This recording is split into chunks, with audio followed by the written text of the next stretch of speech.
नमस्कार दोस्तों, स्वागत है आपका अपने चैनल भक्ति में शक्ति पर। खाटू श्याम बाबा का प्रसिद्ध मंदिर राजस्थान के सीकर जिले में स्थित है। खाटू श्याम जी को भगवान श्री कृष्ण का अवतार भी माना जाता है। देश के करोड़ों लोग खाटू श्याम जी की पूजा करते हैं।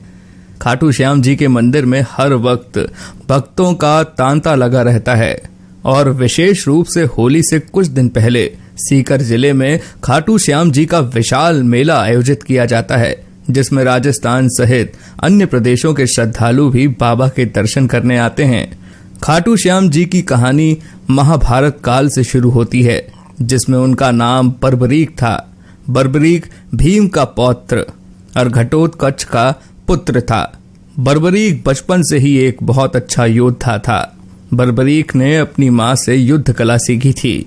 बर्बरीक देवी शक्ति का बहुत बड़ा भक्त था।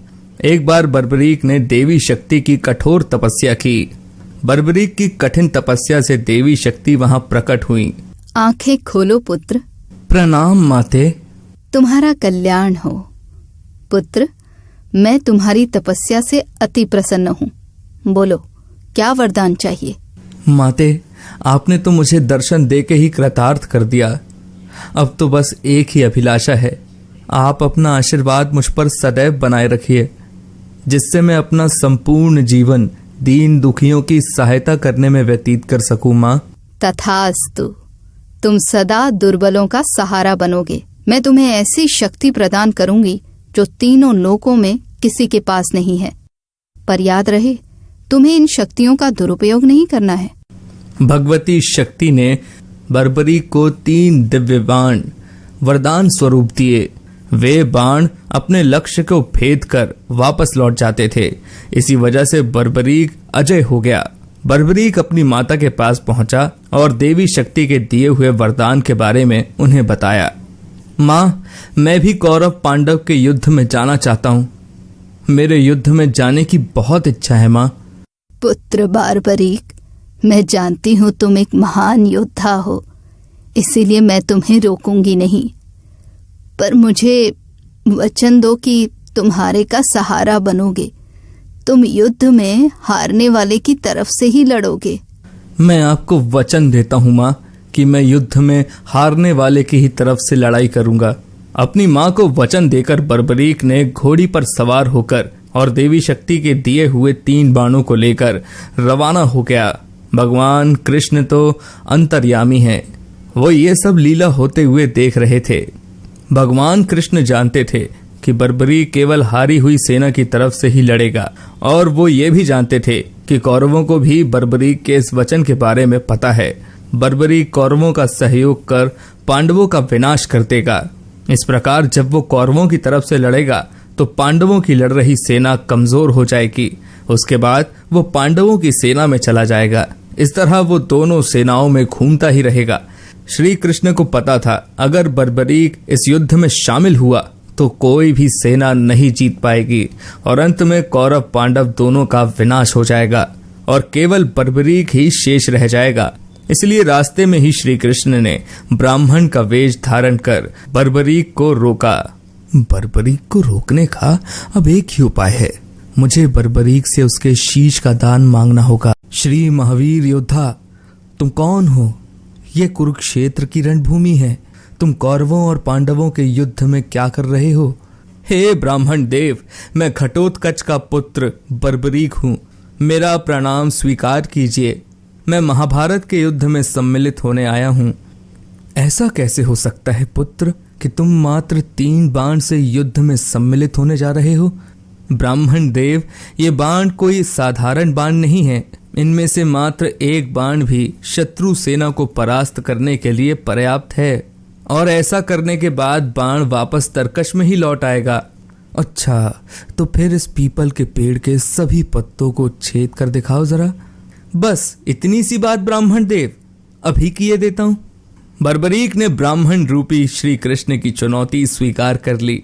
बाण ने अपने लक्ष्य से तुरंत छूटते ही सारे पत्तों को भेद डाला और वापस आकर ब्राह्मण रूपी श्री कृष्ण के पैरों के आसपास चक्कर काटने लगा, क्योंकि उन्होंने भी एक पत्ता अपने पैर के नीचे छुपाया था। ब्राह्मण राज, अपना पैर यहाँ से हटा लीजिए, वरना ये आपके पैर को भी भेद देगा। ये तीर अपने लक्ष्य को पूरा किए बिना तरकश में नहीं लौटते हैं।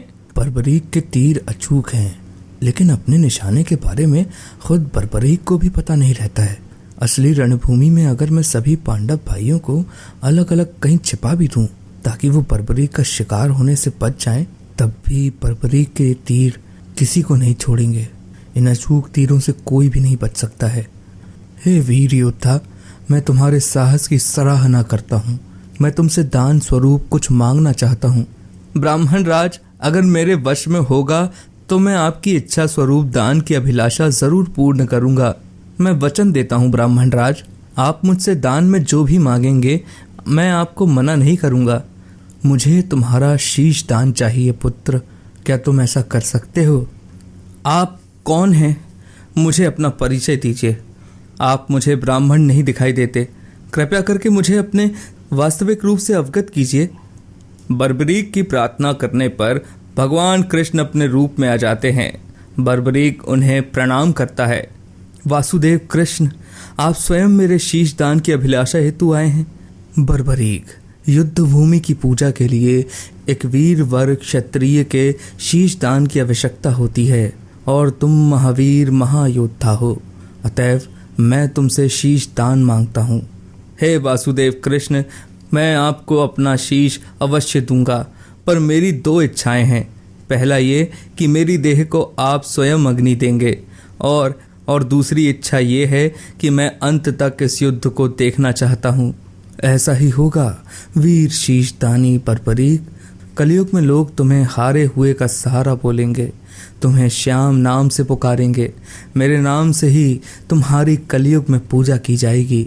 कलयुग में खाटू श्याम नाम से तुम्हारी पूजा होगी। फाल्गुन माह की द्वादशी को बर्बरीक ने अपने शीश का दान दिया।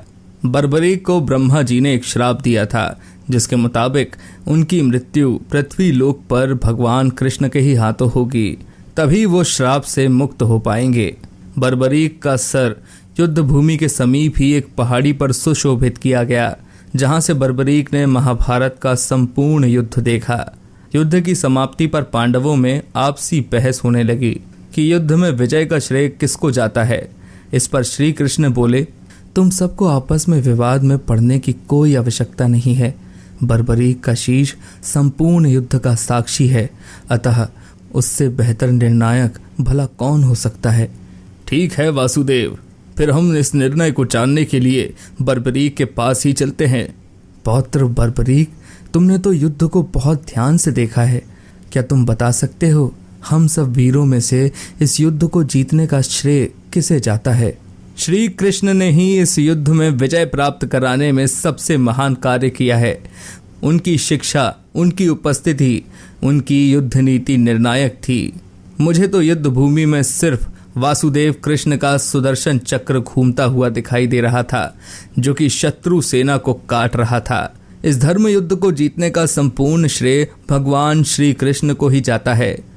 वीर बर्बरीक, तुम धन्य हो, तुमने बिल्कुल सही निष्कर्ष दिया है। इसके पश्चात सभी पांडव बर्बरीक के निर्णय की सराहना करते हैं और भगवान कृष्ण से क्षमा मांगते हैं, क्योंकि वो जानते थे यदि स्वयं वासुदेव न होते तो ये धर्म युद्ध जीतना असंभव था। धर्म की विजय स्वयं वासुदेव कृष्ण के कारण ही हुई थी। भगवान कृष्ण के आशीर्वाद से बर्बरीक को कलयुग में श्याम नाम से पुकारा जाने लगा। आज भी खाटू श्याम जी महाराज के अनेकों भक्त रोजाना उनके दर्शन करने आते हैं और उनसे मन वांछित फल की प्राप्ति भी करते हैं। पूरी कहानी देखने के लिए आप सभी का धन्यवाद। वीडियो को लाइक करें, शेयर करें, चैनल को सब्सक्राइब करें और बेल आइकन का बटन दबाना ना भूलें।